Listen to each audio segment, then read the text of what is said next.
দেখো বর্ষাকাল মনে হয় চলে এসছে, কারণ কালকে গতকাল রাত থেকে যেভাবে 12টার পর থেকে বৃষ্টি আর ঝড়, এত ভয় লাগছিল মানে কি বলবো। তো এখনও বৃষ্টি হয়ে যাচ্ছে সকাল এখনও, তো ঝিরিঝিরি এখন হচ্ছে, মেঘলা আকাশ।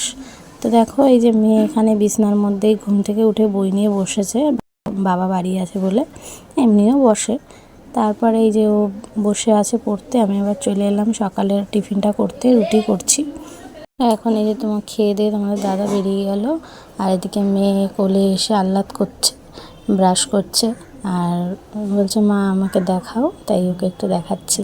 তো দেখো এই যে ব্রাশ করবে, করে তারপরে মানে বলতে বলতে তারপরে একটু উঠলো পড়ে। এই আমি একটু চা বসিয়েছি, একটু চা খাবো। আমরা চাই খাই, দুধ চা খাই না, কেননা দুধ চা খেলেই না বোলের মতন কেমন একটা হয়, ওই জন্য দুধ চাটা এখন আর খাই না। আগে খেতাম, এখন আর খাই না।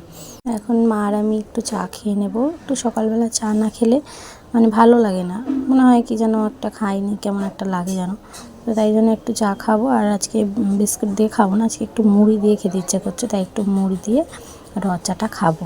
তো তারপরে দেখো এই যে মেয়ে এদিকে বিছনা তুলছেও না, ওকে এখন থেকে একটু একটু কাজ করাই, কারণ কি করবে, খেলাধুলা সবই করতে হয়, তার সঙ্গে একটু কাজ না করলে তখন বড় হয়ে তখন আর করতে চাইবে না।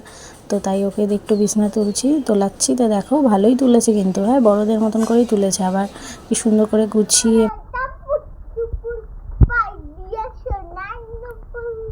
এ মা, এটা আবার কি ছাতা মাথায়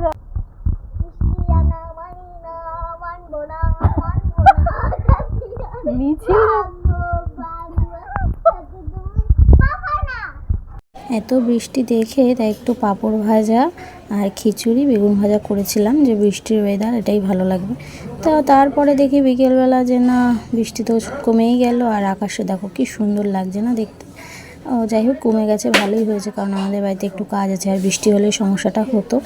তো বললাম না যে আমাদের বাড়িতে কাজ হবে, দেখো মিস্ত্রিটা ইটটা ছুঁড়ে মারলো নিচ থেকে, আর কি সুন্দরভাবে ক্যাচটা নিল, মনে হচ্ছে কত ইজি না ব্যাপারটা। আমাদের এখানে একটা বিড়াল কি সাদা, আর ও না নিচ থেকে হাঁটে না, একটু সুন্দর তো তাই। তো ভিডিওটা কেমন লাগলো অবশ্যই জানিও, আর একটু চ্যানেলটা সাবস্ক্রাইব করে দিও, লাইক কমেন্ট করে পাশে থেকো। দেখা হবে পরের একটা ব্লগে। ভালো থেকো, সুস্থ থেকো, টাটা।